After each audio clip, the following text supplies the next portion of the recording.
Things are heating up, everyone. After much anticipation and speculation, SpaceX has officially announced the launch date along with some exciting changes to the flight mission.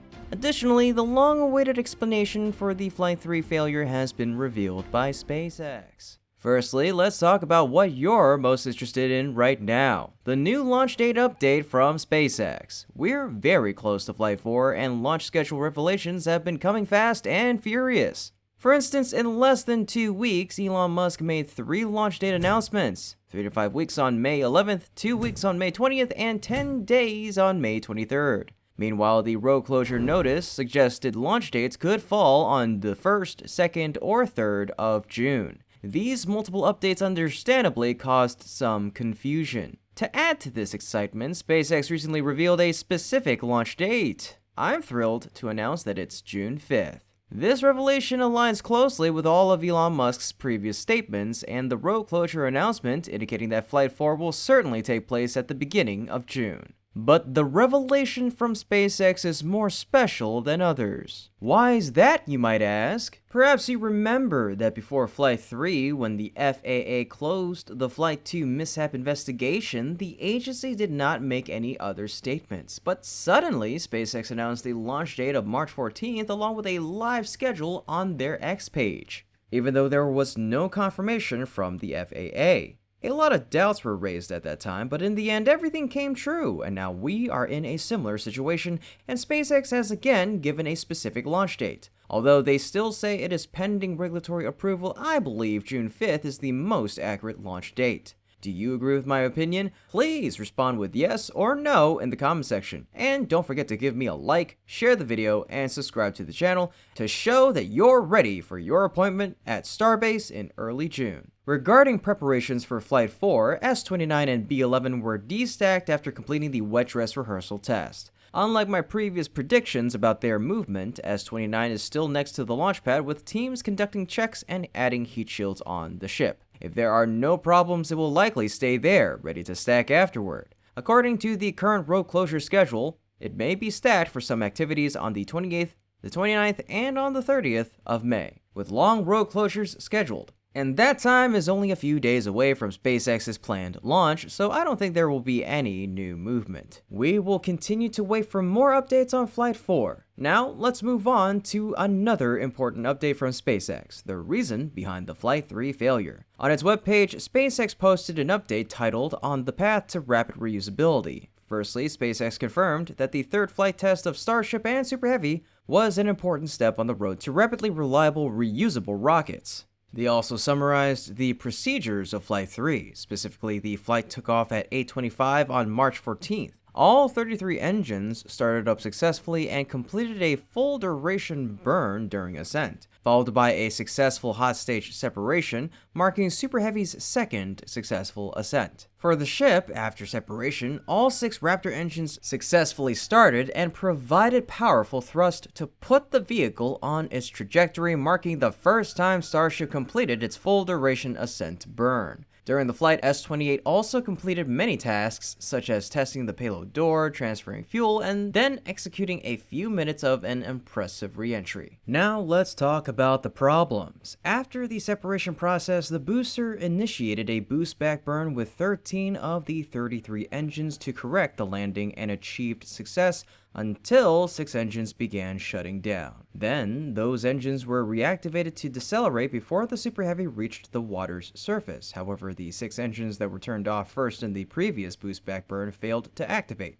Only 7 engines received the command, but only 2 of them reached the main stage ignition. This led to a failure in deceleration, and contact was lost when the booster was 462 meters above the water. At that time, the Super Heavy's speed was still over 1,100 kilometers per hour. The root cause is believed to be a filter blockage in the liquid oxygen path supplying the engines, leading to a loss of inlet pressure in the engine oxygen turbopumps. SpaceX mentioned they had upgraded this component before Flight 3, which helped the booster achieve significant progress compared to Flight 2. From this issue, further upgrades will be implemented in future flights, starting with Flight 4. Hardware improvements will be added to the oxygen tank to enhance fuel filtration. Additionally, software updates are being implemented to ensure stable engine operation. allowing the booster to achieve a successful landing for the first time. With the ship, after starting the re-entry process, it began to lose its altitude. This led SpaceX to cancel the mission to relight the Raptor engine in space.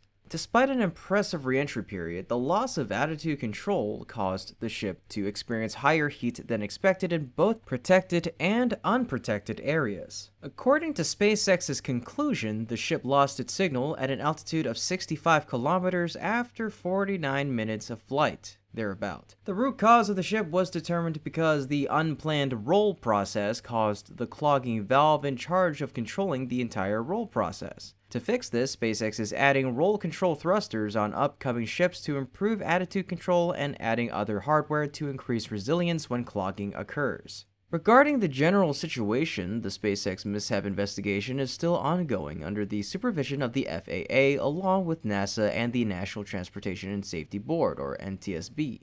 They reported that the vehicle's automated flight safety system was triggered, and after the explosion of the 2 stages, no debris were reported to affect the surrounding area. Currently, SpaceX is still waiting for the FAA to evaluate public safety, one of the criteria required to issue a license modification for the next flight. This license can be issued without the formal closure of the mishap investigation. Regarding the mission characteristics of the upcoming Flight 4, SpaceX emphasized that they will shift their focus from achieving orbit to demonstrating the ability to return and reuse Starship and Super Heavy. During this flight, a few changes will be made, but there is one that will surprise you. SpaceX is considering jettisoning the hot staging ring after the 2 stages separate. Specifically, after the booster boost back burn shutdown process at T plus 3 minutes 52 seconds, Super Heavy will proceed to the hot stage jettison step at around T plus 3 minutes 54 seconds. This will help reduce the Super Heavy's mass when it enters the landing phase. This will be different from the steps in Flight 3 where the Super Heavy will switch to transonic after the boost back burn shutdown process. Meanwhile, the ship will not carry out completed tasks like testing the payload door or fuel transfer and possibly relighting the engine in space. At the end of the process, they will add 2 more steps, landing flip and landing burn before splashdown. Get ready. Everything is set for the first successful fully landing in aerospace history. Oh dear! Just when Starship was making strides forward, one of its crucial components, the Raptor engine, encountered an unexpected issue, presenting a significant challenge for SpaceX in the near future. But fear not,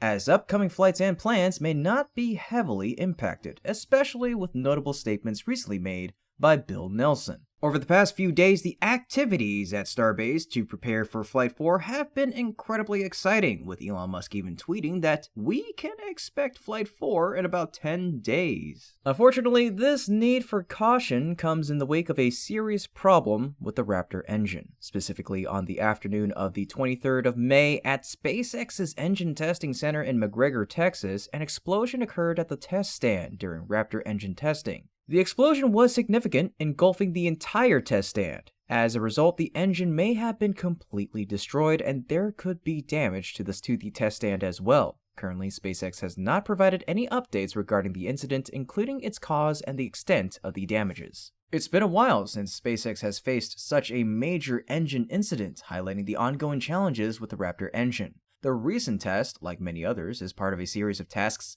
conducted by SpaceX before installing engines on rockets. After production at the factory, the engines undergo quality testing at the McGregor facility. If successful, they are delivered to Starbase for installation into the booster or ship, or they may be returned to the factory to await deployment. Many predictions suggest that the recently tested engine may be Raptor 3. This assumption is based on the fact that most of the prototypes referred to as version 1 are currently equipped with engines, leaving only B-14, S-31, and S-32 prototypes without them.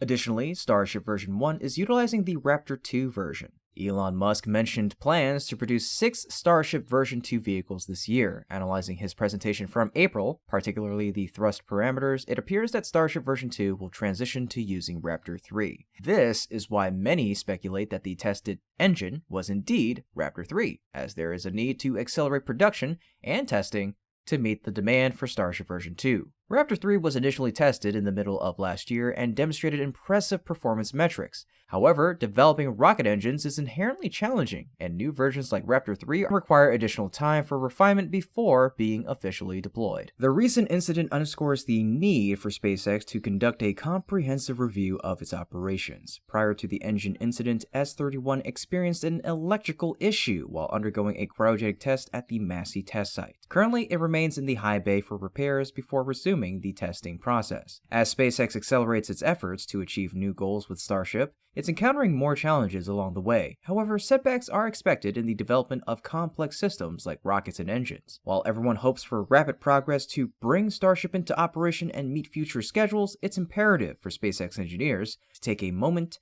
to evaluate their systems. Ensuring certainty and stability is crucial as it lays the foundation for Starship's future advancements. Speaking of laying the foundation for future advancements, please consider liking the video, sharing it, and subscribing to the channel to provide more motivation for SpaceX to overcome the challenges ahead. Now, I understand your concerns about whether the recent incident will impact the plans for Starship. However, I want to reassure you that there's no need to worry. At least, don't worry too much, because SpaceX is actively working to resolve the situation. In fact, Bill Nelson recently reiterated the significance and role of Starship, particularly in relation to the upcoming Flight 4 and its involvement in the Artemis program. Who's Bill Nelson? He's the, head honcho over at NASA. Here you go. At the Senate Appropriations Committee hearing, Bill Nelson asserted, Artemis 3, if you compare it to the Apollo program, is a combination of Apollo 9, 10, and 11, which was the landing on the moon. The comparison underscores the significance of Artemis 3 for both NASA and the United States. With the current schedule set for September of 2026, Bill Nelson has once again highlighted the crucial role that SpaceX will play in this mission. And so it is a difficult task, and if we land, it is dependent on SpaceX having their lander ready. Now, they have hit all of their milestones, and in a couple of weeks, they're going to launch that huge rocket that has 33 Raptor engines in its tail, and they're going to do more showing the spaceworthiness of it. It is my hope that SpaceX will be ready with their lander. SpaceX and Starship are currently under scrutiny regarding their capabilities, progress, and suitability for the Artemis 3 mission. Some sources even suggest that NASA is exploring alternative missions or options if Starship fails to meet the mission requirements. However, Bill Nelson's recent affirmation reinforces SpaceX's role and the significance of the landing mission in Flight 4, indicating that everything is still on course. Moving forward, the agency will closely monitor Starship's landing attempts and crucial tests next year, such as propellant transfers between the two ships. These efforts aim to ensure that the U.S. maintains its leadership in lunar exploration despite stiff competition from other nations, notably China. Do you have faith in SpaceX and Starship? Please tell us with a yes or a no in the comment section down below. Additionally, during the aforementioned hearing, Nelson reiterated his firm stance on the cost and schedule of the entire program. Specifically, Senator Jeanne Shaheen, chair of the Senate Appropriations Committee's Commerce, Justice, and Science Subcommittee, raised concerns about Artemis's costs and suggested that the agency conduct an independent review of these expenses. Senator Shaheen queried Nelson about NASA's efforts to hold contractors accountable for cost overruns and scheduling delays, including whether the agency withheld payments to contractors for such issues. Her concerns stemmed from past studies of the overall costs of the program, including an estimate by NASA's Office of Inspector General suggesting that each of the first 4 Space Launch System/Orion launches would cost $4.2 billion. Given the high cost, has NASA considered an independent review board for exploration? Shaheen inquired. In response, Nelson argued that such a review was unnecessary. He stated that companies are docked for award fee payments if their performance falls short. Nelson also underscored NASA's utilization of commercial partnerships in the Artemis program, such as the Human Landing System program, which employs fixed-price contracts. NASA officials have expressed some frustrations with the level of outside scrutiny on the Artemis program. They complained that the most recent audit by the Office of Inspector General related to the agency's readiness for the Artemis 2 mission did not uncover any issues that had not already been addressed. Additionally, working with the auditors caused disruptions to ongoing workflow and priorities for those involved in the upcoming mission. Regarding Artemis 2, after a question from Senator Jerry Moran, Nelson confirmed that the launch remains scheduled for September of 2025, despite ongoing work on the Orion heat shield and other technical issues. He also emphasized, however, that they will not fly until the spacecraft is fully ready. And now we will move on with our updates from the Artemis program during the recent NASA and Senate hearing. Specifically, while mindful of what he calls a space race with China to establish a sustained presence on the moon, NASA Administrator Bill Nelson emphasized that he will only commit to the current Artemis 2 liftoff date of September 2025. If astronaut safety is not compromised, he commented that going to the moon or further to Mars would be extremely difficult. In January, both Artemis 2 and Artemis 3 faced delays, partly due to the long-known unexpected erosion of the Orion spacecraft's heat shield during re-entry into Earth's atmosphere in the Artemis 1 uncrewed test mission of December 2021. Artemis 2's schedule slid by 9 months, while Artemis 3 was delayed by at least a year to 2026. Certainly, the heat shield issue isn't the sole reason behind the Artemis program delays. They are also related to SpaceX's Starship. Starship has yet to complete its mission of testing an uncrewed orbit and safe re-entry. Everything has to wait until at least next month in Flight 4. NASA also hopes for many successful Starship flights and achieving specific goals before allowing astronauts to fly on board. Earlier this month, 3 of the Artemis 2 crew emphasized that the issue has been known for a long time. Fixes are ongoing and there's no rush to get off the ground. Commander and NASA astronaut Reed Wiseman said that safety is the goal, not adhering to an artificial schedule. Bill Nelson concluded that they will not reach until it's ready. In the coming time, NASA and SpaceX will continue to advance preparations for Artemis as well as deploy pioneering missions. Hopefully, both organizations will quickly make new strides while still prioritizing safety. This will be the foundation for us to once again succeed on the moon despite competition from other countries, notably China. What would mark the beginning of the fully reusable rocket? Maybe we'll get the answer next month when a monster called Starship will fly up, undergo a magical journey, and then return by splashing down into the ocean. Yeah, that's splashing down. It might not sound as impressive as landing on a drone ship or being caught by the Mechazilla arm, but it will be a crucial part of the development of the Starship project. So why does SpaceX use this method instead of more impressive methods? What future will the splashdown method open up? Flight 4 is coming so close. Besides a strong liftoff and an impressive separation, both SpaceX and the aerospace community are eagerly anticipating the end of this journey, the landing. The upcoming Flight 4 will use the ship landing method just like previous flights with a splashdown. In simple terms, this method involves letting the ship fall straight into the ocean surface. According to the schedules of Flights 1 and 2, the splashdown will take place around T plus 1 hour 30 minutes in the Pacific Ocean. However, for Flight 3 and the upcoming Flight 4, this will occur around T plus 1 hour and 5 minutes in the Indian Ocean. Choosing the Indian Ocean simplifies the landing process, allowing SpaceX to focus more on the earlier stages, especially re-entry. Flight 3 did not reach this milestone, so all hopes are now placed on Flight 4. If you're looking forward to this flight, please give us a like, share the video, and subscribe to show your support and determination for SpaceX. Reaching the splashdown step is an extremely big challenge, but it is a crucial part of SpaceX's journey toward perfecting reusable rockets. If the schedule of Flight 3 is maintained, the entire ship landing process on Flight 4 will last 16 minutes, starting at T plus 49 minutes and 5 seconds. These 16 minutes will be a very long journey as Starship undergoes what is considered the biggest challenge for SpaceX teams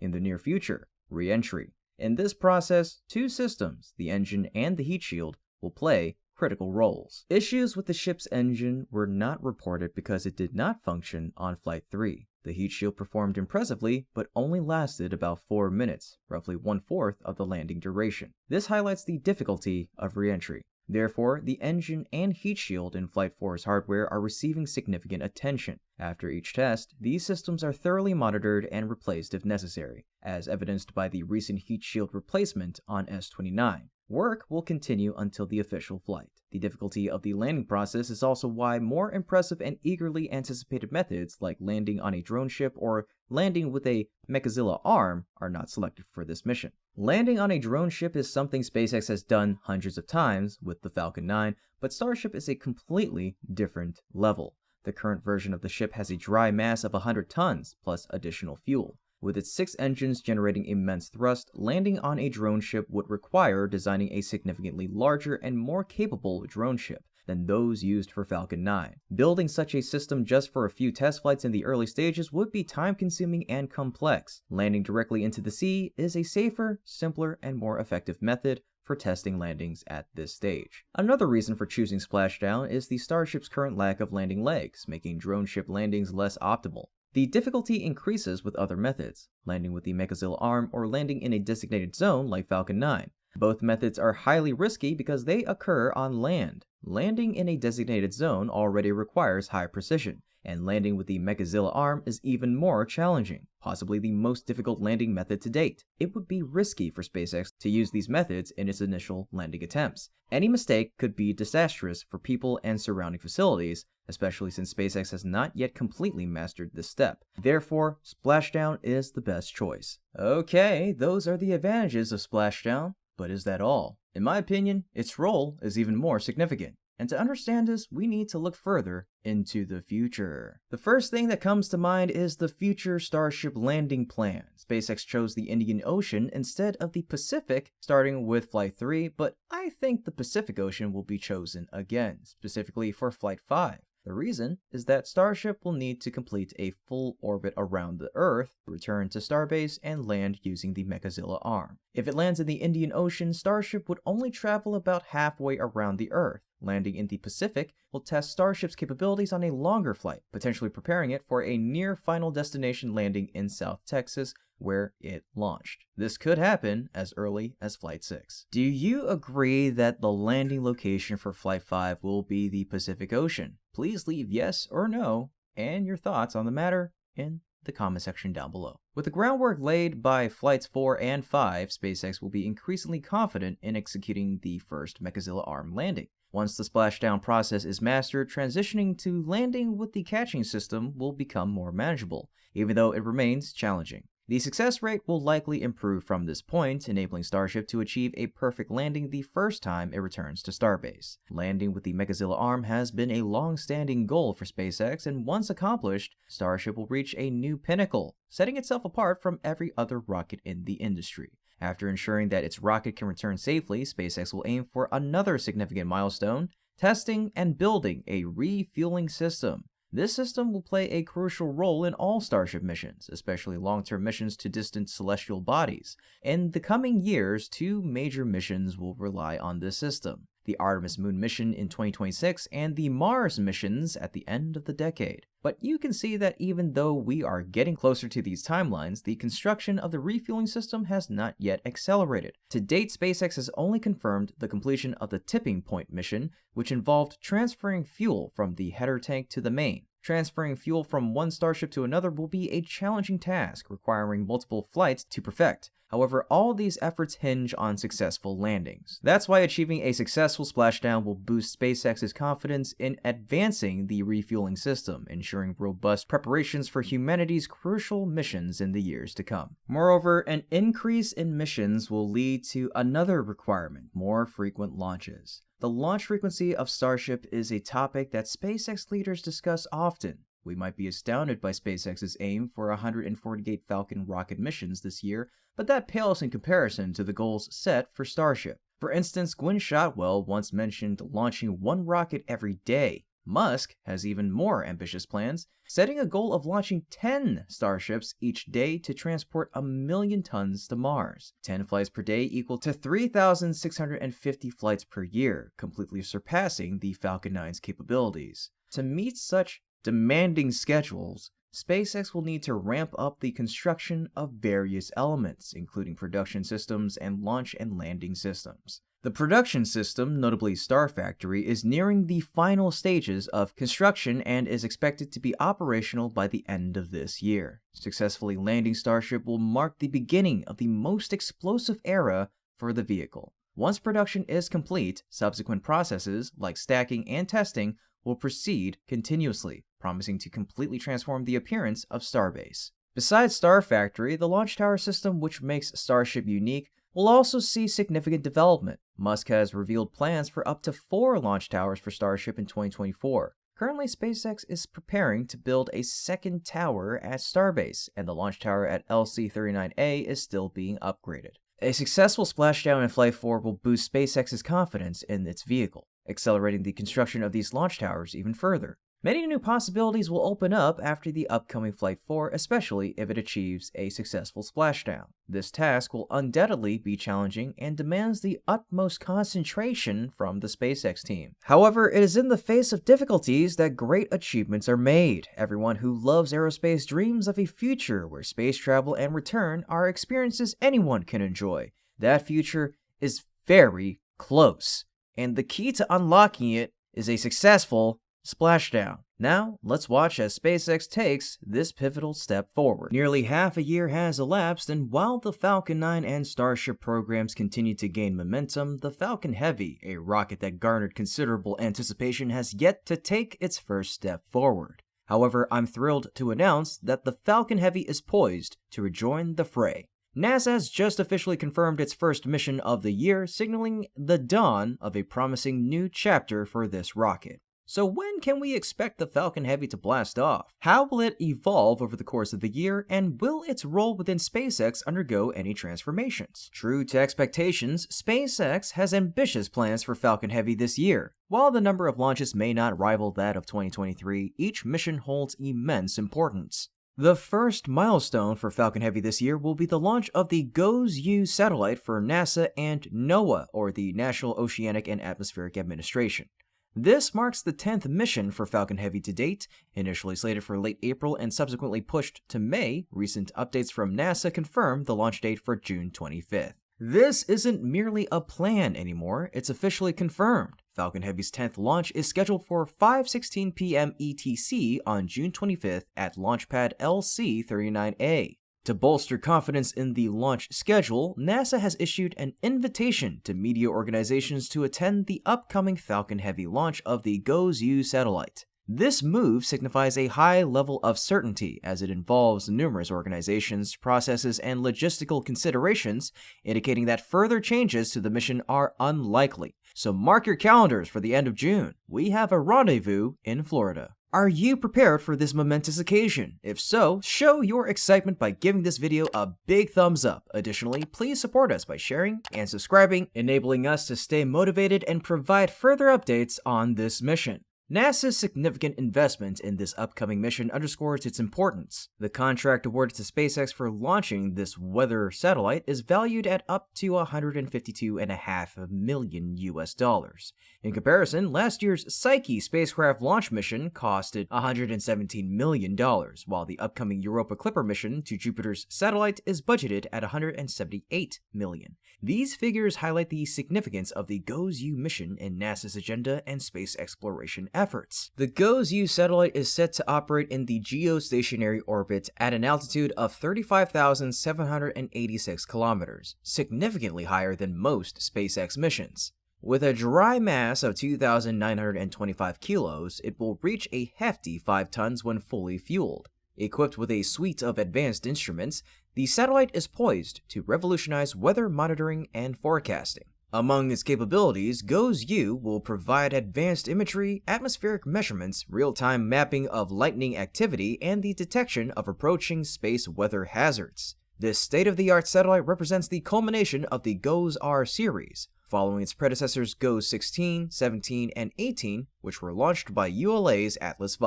According to NASA, GOES-U will enhance the nation's ability to monitor and forecast weather, ocean, and environmental dynamics in real time. The satellite has 7 instruments that will provide advanced imagery and atmospheric measurements of Earth's western hemisphere, real-time mapping of lightning activity, and advanced monitoring of solar activity and space weather. Turning our attention back to our trusty launch vehicle, the Falcon Heavy, many are questioning whether 2024 will mark the beginning of a decline for this remarkable rocket. The concern stems from the fact that compared to last year's impressive tally of 5 missions, Falcon Heavy is currently slated for just 3 in 2024, namely the GOES-U, Europa Clipper, and Griffin missions. While still more missions than in any other year except 2023, this reduction has left many feeling uneasy about the rocket's future. Further fueling skepticism are the delays attributed to technical issues plaguing the Falcon Heavy. As previously noted, the GOES-U mission, originally slated for the end of April, has been pushed back twice to the end of June. The culprit, a problem with the core booster B1087, which encountered an oxygen leak during testing. While understandable given that the B1087 is a new booster yet to be launched, these delays have raised doubts about Falcon Heavy's reliability and whether its technology is overly complex. Adding to the skepticism surrounding the Falcon Heavy is its contrasting condition when compared to SpaceX's other 2 flagship rockets, the Falcon 9 and the yet-to-be-proven Starship. Falcon 9 has been steadily increasing its launch frequency, setting new records for launches, landings, and reuse. As of May 10th, it has completed an impressive 48 missions, showcasing remarkable reliability and efficiency. Similarly, Starship is making significant strides, having completed Flight 3 in March, with preparations for Flight 4 and 5 already underway at a rapid pace. With such momentum, it begs the question, does Falcon Heavy still hold a prominent position within SpaceX's lineup? I'd love to hear your thoughts on this. If you believe Falcon Heavy will continue to play a crucial role, please respond with yes. Conversely, if you think it's nearing the end of its operational life, reply with a no. Feel free to elaborate on your choice with additional explanations after. In my view, Falcon Heavy will continue to hold significant importance in the foreseeable future, at least for the next few years. Primarily, the relatively lower frequency of Falcon Heavy launches is not indicative of its diminishing relevance, but rather a reflection of its intended purpose. Falcon Heavy is designed for missions of greater complexity and payload requirements compared to Falcon 9. Previous missions, such as Psyche, Jupiter 3, Viasat 3, and those for the USSF, or United States Space Force, along with this year's GEO altitude missions, exemplify the rocket's capability to tackle challenging missions beyond low Earth orbit, or LEO for short. This sets Falcon Heavy apart from Falcon 9, which primarily handles LEO missions, like Starlink deployments at 550 kilometers altitude. While Falcon 9 theoretically could execute these missions, Falcon Heavy's larger payload capacity and greater thrust make it the more suitable choice, ultimately enhancing mission efficiency. Though touted as SpaceX's next-generation vehicle, Starship remains in the developmental stage, making it evident that Falcon Heavy will continue to play a crucial role in the near future. While Starship is poised to eventually replace both Falcon 9 and Falcon Heavy, this transition won't happen overnight. Thus, important missions will still heavily rely on Falcon Heavy for at least the next 3 to 4 years. Feel free to share your thoughts on the number of years you believe Falcon Heavy will remain influential in the comments section for further discussion. Regardless of its operational timeline, Falcon Heavy's significance in 2024 is undeniable. In addition to the GOES-U mission, Falcon Heavy will also undertake 2 other vital missions. One such mission is the Europa Clipper, scheduled for launch in October. This mission holds immense importance as it will transport NASA's spacecraft to Jupiter's moon, Europa, to conduct an extensive survey. Equipped with sophisticated scientific instruments, the Europa Clipper aims to investigate the moon's composition, geological activity, icy shell thickness, subsurface lakes, and ocean depth, as well as salinity. Without delving into extensive analysis, it's evident that this mission will profoundly impact humanity's future exploration endeavors. Falcon Heavy's 3rd mission this year will involve launching NASA and Astrobotic's Viper lunar lander, marking the next step in the United States' journey back to the moon following 2 earlier missions this year. This collaboration with Astrobotic will be SpaceX's first, adding to the significance of the mission. The primary objective remains exploring the south polar region of the moon with a specific focus on assessing the presence of underground water ice, a critical aspect for future Artemis missions. In addition to these important tasks, Falcon Heavy will also aim to achieve another milestone, successfully landing all 3 boosters. While SpaceX has demonstrated proficiency in landing 1 or 2 boosters in previous attempts, accomplishing a triple booster landing, possibly during the Griffin Viper mission, would mark an unprecedented achievement and elevate SpaceX's reuse strategy to new heights. Looking beyond 2024, while specific missions have yet to be determined, I anticipate Falcon Heavy will continue to play a significant role in SpaceX's endeavors to remain competitive in the increasingly crowded space launch market. With ULA's Vulcan Centaur making its successful successful debut and Blue Origin's New Glenn and Rocket Lab's Neutron reusable rocket poised to enter the scene in the coming years, Falcon Heavy will face heightened competition. However, its proven track record, versatility, and capacity for heavy payloads position it well to continue serving as a formidable contender in the space launch industry. As a super heavy lift launch vehicle, Falcon Heavy, alongside Falcon 9, stands as SpaceX's trump card against the ambitions of other launch vehicles. While either one alone would suffice for SpaceX to outshine its competitors, having both rockets with distinct characteristics provides a strategic advantage, enhancing SpaceX's overall capabilities.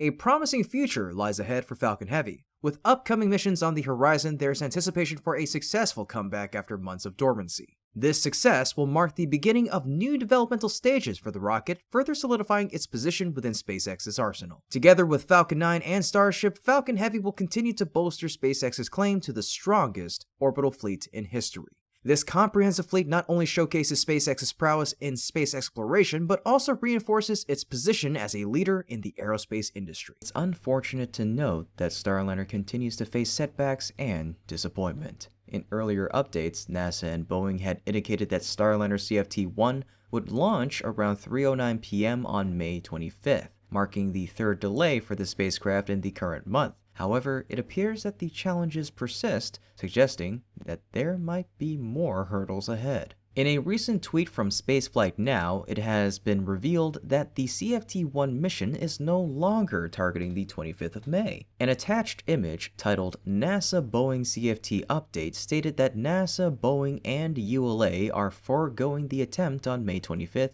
due to a potential helium leak. Teams will convene over 2 days to assess flight rationale, system performance, and redundancy. Unlike previous delays, this time, no specific launch schedule has been provided. There's much work ahead, and a new launch schedule is still under discussion. NASA has indicated they will share more details once a clearer path forward is established. As for the potential launch dates, some predictions suggest that if all goes well, the launch could be rescheduled for Sunday, the 27th, or early next week on the 28th. Alternatively, it may be pushed to the following weekend around the 1st of June or the 2nd, or slightly later around the 5th or the 6th. Official updates from the agencies after the upcoming meeting days will provide more clarity on the exact schedule. But hey, feel free to share your predictions about Starliner's launch date in the comment section while we await further updates. In the meantime, this delay marks the 4th setback for Starliner this month, fueling frustration within the aerospace industry. NASA has invested significant resources into the spacecraft without reaping any achievements in return.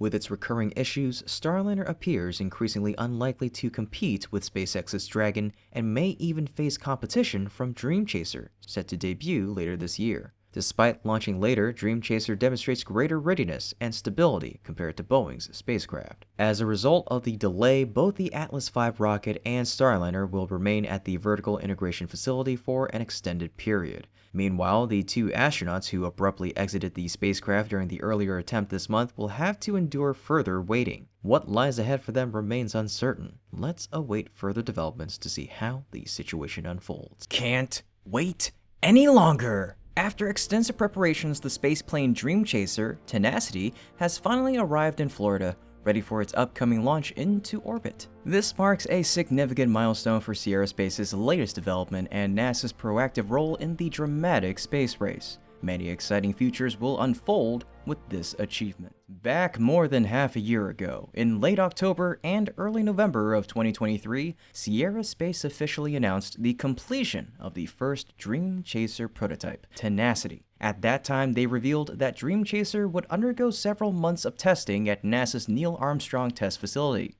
After completing this phase, they would move the spaceplane to Florida to get ready for launch. After many months of testing, on May 20th, NASA officially announced on its webpage, as part of NASA's efforts to expand commercial resupply in low Earth orbit, Sierra Space's uncrewed spaceplane arrived at NASA's Kennedy Space Center in Florida ahead of its first flight to the International Space Station. The Dream Chaser spaceplane, named Tenacity, arrived at Kennedy on May 18th. It was put inside a climate-controlled transportation container from NASA's Neil Armstrong Test Facility in Sandusky, Ohio, the agency said. After arriving at the launch complex, it joined its companion, the Shooting Star cargo module, which arrived on the 11th of May. This will be an important milestone as the final step before the spaceplane's launch. According to NASA, after arriving at the launch site, teams moved Dream Chaser Tenacity to the high bay inside the Space Systems Processing Facility, where it will undergo final testing and pre-launch processing ahead of its launch scheduled for later this year. Regarding pre-launch testing and processing, Dream Chaser will also undergo additional tests such as acoustic and electromagnetic interference compatibility testing, completion of work on the spaceplane's thermal protection system, and final payload integration. It can be said that to prepare for its debut flight, Dream Chaser has undergone many rigorous tests. During its more than half a year at NASA's test facility, the spaceplane and the cargo module underwent vibration testing atop the world's highest capacity and most powerful spacecraft shaker system at NASA's Space Environments Complex. Following this, it underwent more than 5 weeks of thermal testing at NASA's In-Space Propulsion Facility. During this test, Dream Chaser and Shooting Star were subjected to multiple cold-hot cycles in a vacuum environment, with low pressure and temperatures ranging from -150 to over 250 degrees Fahrenheit, which is equivalent to -101 to over 121 degrees Celsius.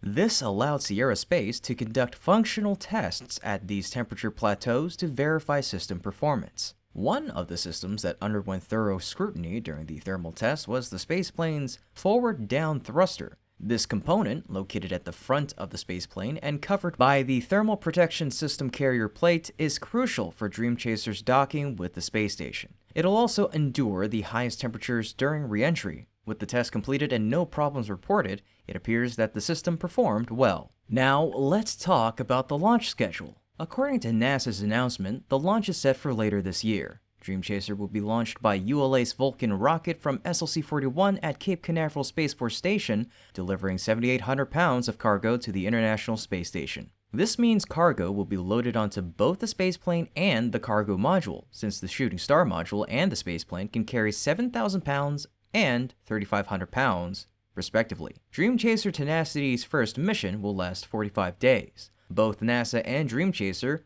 will undertake several critical steps once the spaceplane enters orbit, including approaching the space station and performing demonstrations of altitude control, translational maneuvers, and abort capabilities. After the maneuverability demonstrations, space station astronauts will use the Canadarm2 robotic arm to grapple and dock the spacecraft to an Earth-facing port. Upon mission completion, Dream Chaser will undock from the station and return to land at Kennedy's Launch and Landing Facility. With its 30-foot length and 15-foot wingspan coupled with unique wings and a heat shield system, Dream Chaser can land on a runway similar to NASA's Space Shuttle, which is a departure from the current landing methods of other spacecraft. All these processes are part of certifying the vehicle system for future resupply missions to the station. And the question receiving the most attention right now is which Vulcan flight will launch Dream Chaser? Initially, it was planned to be Vulcan's second mission, CERT-2. However, due to delays in Dream Chaser's testing process, the Pentagon planned a different payload for CERT-2, with Vulcan set to launch a dummy payload. This will help Vulcan quickly receive certification to fly national security missions, a key market ULA has exploited for decades. Such a change of plans will clearly impact the Dream Chaser launch schedule. Currently, Vulcan is not a fast turnaround rocket and cannot be reused, requiring more time for manufacturing. There's also the question of whether Blue Origin can provide enough BE-4 engines to ULA in time. Rocket production carries its own risks, especially since Vulcan's Centaur second stage encountered problems early last year. More recently, Atlas's Centaur second stage also had valve issues, delaying the Starliner mission. So, will Dream Chaser be launched on CERT-2 or CERT-3? Please, let me know your thoughts and predictions in the comment section down below. But anyway, Dream Chaser's debut mission will open up many interesting perspectives on the space race. Before diving into this, please give the video a thumbs up, share it, and subscribe to the channel. By doing this, you motivate our team to continue following and updating you on news about this spaceplane as soon as possible. In the meantime, with Sierra Space, they will continue to promote other missions. Sierra Space confirmed they will have a crewed variant, although it has not yet been built. The DC-200 version Although it has not yet been built, the DC-200 version passed the System Requirement Review, or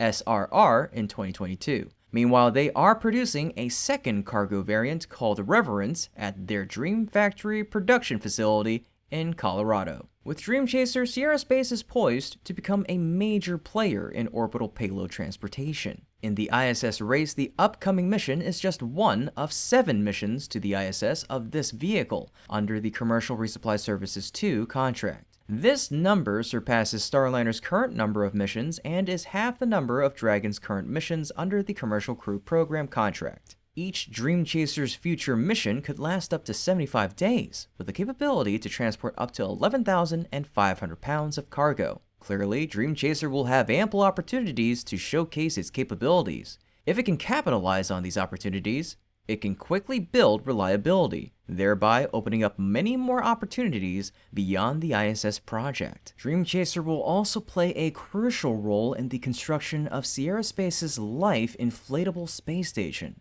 This system is part of the Orbital Reef project, spearheaded by Blue Origin, Sierra Space, and several other organizations. With Dream Chaser, Sierra Space will take a more proactive stance in this project and serve as a backup plan if Blue Origin's vehicle encounters issues. Following construction, Dream Chaser will continue to play a pivotal role in resupplying cargo and transporting crews to this space station, akin to its role with the ISS. For NASA, the readiness of Dream Chaser comes as welcome news. The agency's decision to sign contracts with 2 partners, Boeing and SpaceX, a decade ago was aimed at fostering competition and expanding their options. However, the prolonged delays with Boeing's Starliner have undermined this objective. Starliner's setbacks not only disrupted NASA's ISS plans, but also led to increased reliance on SpaceX for launches. While SpaceX has performed admirably, NASA is keen to avoid a monopoly in this domain. In this context, Dream Chaser emerges as a promising new option for the agency. Dream Chaser's entry into the space race marks a new era of competition. SpaceX's Dragon has long held dominance in payload delivery to orbit, boasting an impressive track record of 30 cargo missions and 8 crew missions. Surpassing Dragon will undoubtedly pose a formidable challenge for Dream Chaser given this stark difference in achievements. However, with its unique design and considerable potential, Dream Chaser promises to introduce compelling competition to Dragon. This rivalry will serve as a driving force for both entities to continuously enhance their capabilities, thereby fostering growth within the U.S. aerospace industry. If successful, Dream Chaser may even surpass Starliner, a vehicle plagued by numerous setbacks over the years. Do you believe Dream Chaser will outperform Starliner? Please leave a 1 in the comment section down below if you think this will be so. If not, tell me your reasoning why Starliner is going to pull ahead. Indeed, the journey ahead for Dream Chaser is a lengthy one, filled with numerous challenges and milestones to achieve before it can rightfully claim its place as a reliable orbital transport vehicle. The upcoming debut flight later this year marks the beginning of this arduous journey. Whether it proves successful or not remains a question that only time can answer. Nevertheless, the fact that the spaceplane has arrived in Florida signifies that all preparations are in place, signaling the start of an exciting new chapter in space exploration. Returning back to SpaceX, the company is collaborating with the Pentagon on robust activities concerning Starlink and Russia. A senior U.S. defense official disclosed that the Pentagon is working closely with SpaceX to locate and deactivate Starlink satellite internet terminals that Russian forces have illicitly acquired for use in their Ukraine invasion. At a May 21st hearing of the Senate Services Committee's Strategic Forces Subcommittee, Senator Elizabeth Warren queried John Hill, the Pentagon's Deputy Chief of Space Policy, about SpaceX's cooperation in preventing Russian troops from operating Starlink terminals obtained through black markets, contravening U.S. sanctions. Warren further inquired whether the Defense Department can detect all unauthorized Russian Starlink usage and completely disable that capability. Hill emphasized that SpaceX has been more cooperative and forward-leaning in efforts to pinpoint terminals in Russian possession and deactivate them. He noted that not only has SpaceX been very cooperative with the entire United States government and the government of Ukraine, they've been forward-looking in identifying and providing information to us. Warren expressed concern over reports that Russian forces have acquired and utilized SpaceX satellite internet terminals in occupied areas of Ukraine, despite extensive U.S. sanctions intended to hamper Russia's military capabilities. She stressed that the use of Starlink internet services by Russian troops poses a serious threat to Ukraine. Meanwhile, Musk refuted claims of selling terminals to Russia, but lawmakers are eager to understand SpaceX's policies for complying with sanctions. Addressing the issue of Starlink terminals in Ukraine poses a significant challenge for the U.S. Not only must they secure terminals within Ukrainian territory, but they also face the challenge of preventing Russia from acquiring them through channels like the black market. The importance of Starlink in this conflict is clear, as it plays a crucial role in command, control, communication, and intelligence sharing. Given Russia's outdated communication system, Starlink has become a coveted asset for them. It is imperative for both the Pentagon and SpaceX to swiftly take control of this system to prevent its misuse for nefarious purposes. Starlink was intended to support the Ukrainian people in rebuilding their lives after the devastation of war. Now, more than ever, there is a hope for a swift resolution to the conflict, allowing everyone to live in peace. As for Starlink, it represents a remarkable technological advancement designed to improve the world. It is essential that its potential is harnessed for the benefit of humanity rather than weaponized for destructive ends. Turning our attention to the European Space Agency, or ESA, as they'd like to be referred to as, preparations are underway for the first mission of the Ariane 6 rocket. The inaugural launch of the Ariane 6 is anticipated in the first half of July, with the vehicle taking shape at its launch site in French Guiana. ESA announced on May 21st that the joint team working on the Ariane 6, including ESA, prime contractor Arian Group, launch services provider Ariane Space, and the French space agency CNES, anticipates the inaugural launch of the Ariane 6 rocket to occur in the first 2 weeks of July. This falls within the time frame previously indicated by ESA, spanning from the middle of June to the end of July. ESA stated that a specific, albeit tentative, date for the launch will be disclosed at the ILA Air Show in Berlin, scheduled for June 5th to the 9th.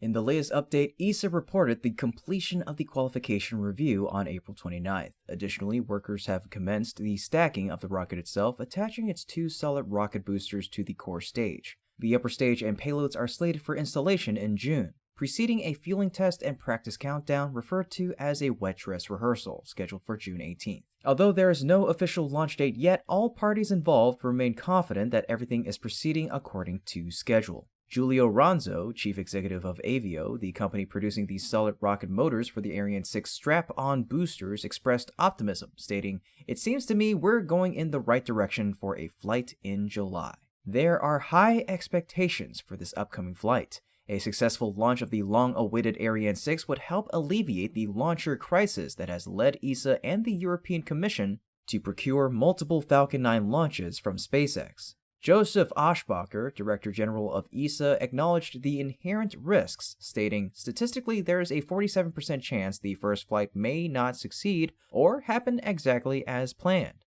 We'll do everything we can to make it a successful flight, but I think it's something that we have to keep in mind." As July approaches, anticipation builds for what they will achieve. Well, folks, that's about it for today's episode. Thank you so much for tuning in, and as always, this has been Kevin from Great SpaceX, and until next time, keep looking up.